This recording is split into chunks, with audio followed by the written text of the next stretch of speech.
Listen, I will argue you down. Argue you down about how buying a home, the only person that's winning is the bank. Hey, this is Raulh. Please act right. You can't beat the bank at their own game when you're buying a home if you know what you're doing or you get proper counsel. Which is what I'm going to do in this video if you want to learn how to pay your 15 or 30-year mortgage off in 7 to 10 years. Scam from the very beginning. I think it's the best scam in human history. No questions asked. No questions asked. Real estate is the best scam in human history ever. Do you understand? And there will never be anything that can come close. Not crypto, not AI, not none of that shit. Well, long before those things you just rattled off became a thing, there was insurance. Car insurance, house insurance, and health insurance. I started buying cars starting at about 18 years old, and I've been paying insurance on cars up until the last year. So I've been paying insurance on cars for 41 years, and I only put in one claim for a broken door window when somebody tried to break into my car. The total cost was $150, and I've only put one claim in for roof damage on my house, and they replaced that roof for $5,400. But I've been paying home insurance on my primary residence for over 30 years and my rental properties for over 25 years. No cashbacks, no refunds, and no discounts when you don't put in any claims. So insurance is one of the biggest ripoffs, not buying a house and getting a home mortgage.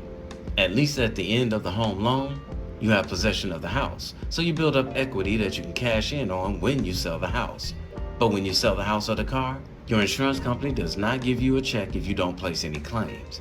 You know why? Because everybody believes that they're supposed to own a home. And it goes without saying.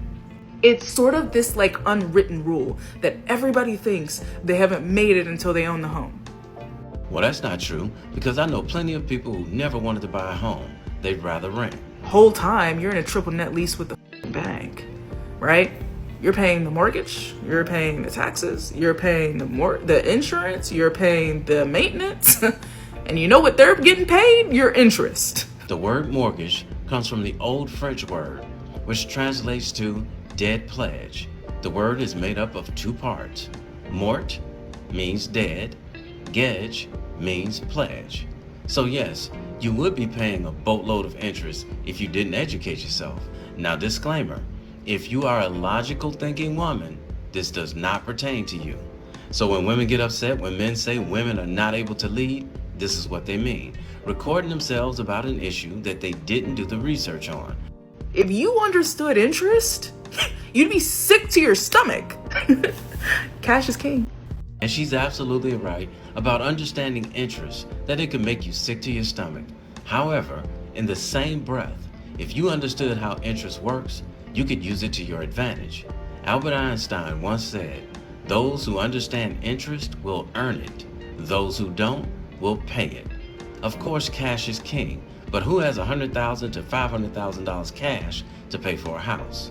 Now, if you saw my last video, Modern Women Are a Special Kind of, Part 20, then you saw this lady who basically is the Grinch who stole Christmas.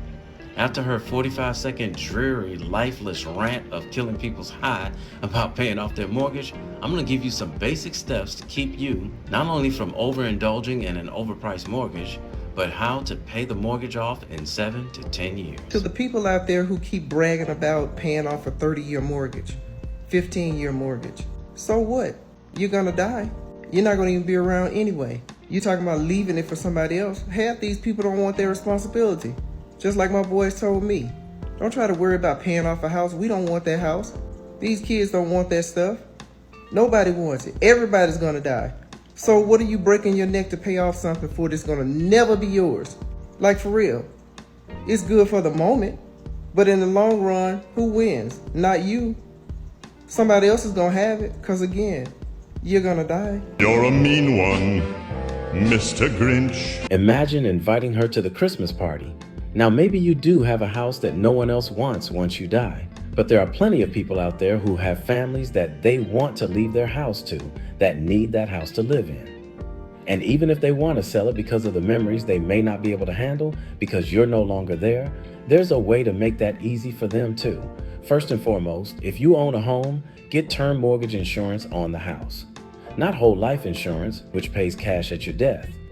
Term mortgage insurance is way cheaper than whole life insurance policies. I was paying $16 a month for $120,000 term mortgage policy that would pay my $120,000 mortgage off if I died. This means that your family owns the house free and clear when you pass away because the insurance will pay off the remaining balance. Second thing, in order to save your family money at your passing, if they decide to sell the house, here's the way to keep them from having to pay taxes on the sale. When buying a home, it's every parent's dream to leave their house to their children one day. But this is typically done through a will. The problem with the will is that the will has to go through probate. And probate is checking the validity of the will and having a judge make a determination. So here's the scam. For the probate to pass down the house in the will, there's going to be an 8% charge, which on a $700,000 house, it's about $56,000. So how can you avoid it? You're going to pass it down in a living trust. In a living trust, you have to make the children the beneficiaries, and this over time will save them that 8% and the appreciation in value. If the house is worth $700,000 today, maybe in the future it'll be worth $900,000. Now this way, if you still owe money on the house, the term mortgage insurance would pay the mortgage off, and your family members can sell the house and keep all the profit from the sale. This works great if you have a spouse and children. Now, before you even purchase a house, here are some steps you should take to minimize your mortgage. First things first, don't let the mortgage company dictate how much of a loan you can take out. They'll tell you that you can qualify for a mortgage 2.5 years of your gross income. So if you make $100,000 a year gross, they're saying that you qualify for $250,000 mortgage based on your gross income. Well, here's something you probably already know. You cannot spend your gross income. You can only spend your net income, so why would they base it on your gross income? You are the one who should decide how much you can spend on a mortgage, but don't forget to add the taxes and insurance to get the total monthly payment. This is where a lot of people make their mistake. They let the realtor show them the monthly payments without adding in the taxes and insurance. Then when you get the good faith documents, you're surprised. The realtor knows you're not hardly going to back out of the deal now because of what it took to get this close to the closing of the deal. The objective here is to live below your means. That means you should not be spending more than 70% of your income on your monthly expenses.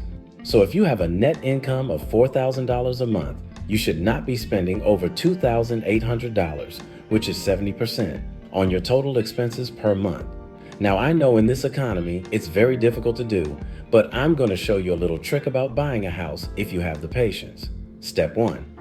Ask the realtor to give you a list in the areas that you're interested in living in, including bank foreclosures and the houses that already sold in the last 6 months. This way you can see what houses sold for over the last 6 months that are the same comparison of the house you prefer. So if you want a bungalow house, look at what the bungalow houses in that area sold for. This will tell you approximately. Now the trick here is to find a foreclosed house and get the house cheaper.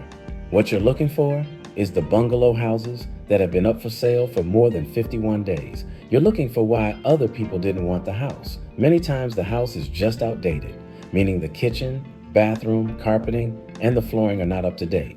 Most people don't want to move into a house they have to do work on.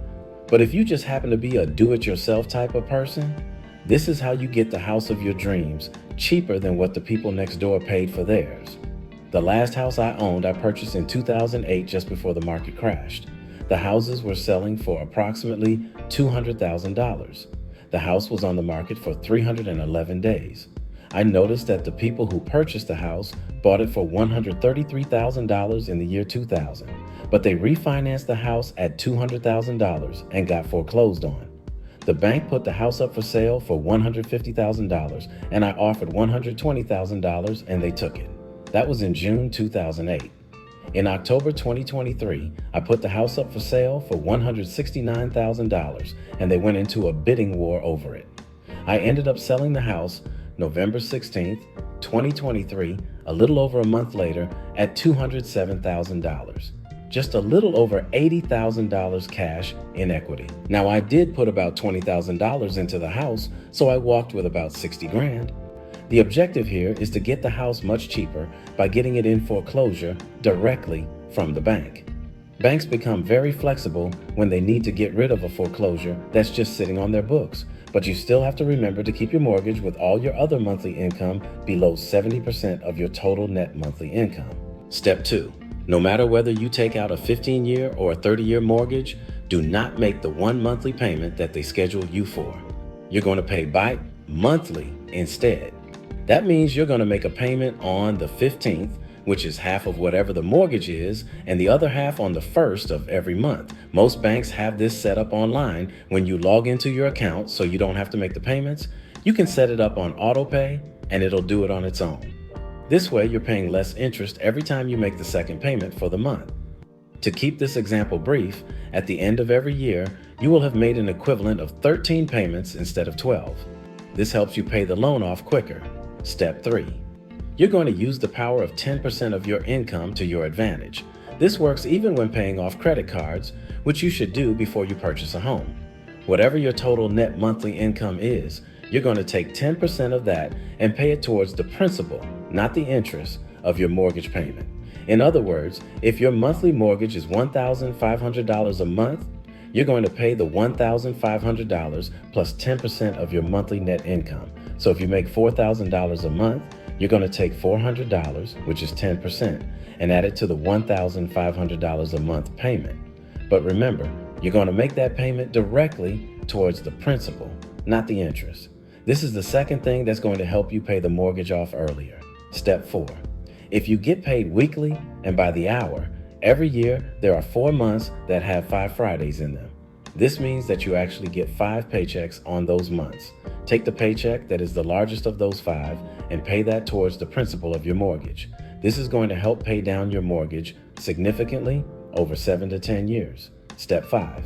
If you get a tax refund from the IRS every year when you file your taxes, you're going to take all of that money and pay it toward the principal of your mortgage. This also is going to help you pay the mortgage off quicker. And last but not least, step 6. Put any extra money that you get like refunds, bonus checks from your job, or Christmas bonuses towards the principal of your mortgage. Let me give you a quick example. There was a lawsuit placed against the gas company that supplied natural gas to the home I was living in 2010. The gas company had to credit the houses in that area for overcharging us. My credit was for $826. I continued to save on energy, but every time the bill came showing how much the bill would have been, I took that money that I would have been paying the gas bill and put it towards the principal of my mortgage. If you do the steps that I just gave you, you will be able to pay your house off within 7 to 10 years, therefore beating the bank at their own game, the game of overcharging you in interest over a 30-year mortgage. The first 10 to 15 years that you're paying on a mortgage, you're only paying the bank interest, not paying off the principal. The money you send them every month only starts paying down the principal quicker after about the 15th year. Doing it the way I'm telling you will have your loan accelerate and pay off the principal quicker. So contrary to this Grinch that stole Christmas lady in this video, I want you to imagine buying a house at 30 years old and paying it off by the time you're 40 years old and you still work your job until you're 55 years old. This is how you're able to retire early. How much money would you save in 15 years of working a job with no mortgage payment? Then you could take that money and put it into a no-loss guaranteed annuity. You could retire early and will have built yourself a pension all on your own. And remember, this same theory works with paying off credit cards. For further inspiration in paying off debt, I strongly suggest you go to Amazon and purchase the book called The Richest Man in Babylon by George Clason, or you can simply listen to it on audiobook on YouTube. I put the link in the description box below. It is a must read. The 2 most important chapters are the ones titled The Richest Man in Babylon and the chapter The 5 Laws of Gold. Get the information from that book as soon as possible, and I guarantee you, it'll inspire you. And please, don't listen to these women who just turn on their cameras giving advice without thinking it all the way through. Hey, somebody had to tell you, and I love you, so might as well be me. Don't forget to subscribe and click that notification bell to get notified when I post a new video. I post a new video every week. And in the meantime, will you please act right? My name is Raulh. See you in another video. So if you enjoyed this video, check out one of these 2 videos right here. I'm sure you'll enjoy them too. And if you like, you can visit my channel. I have plenty of videos there. Go ahead. Don't be scared.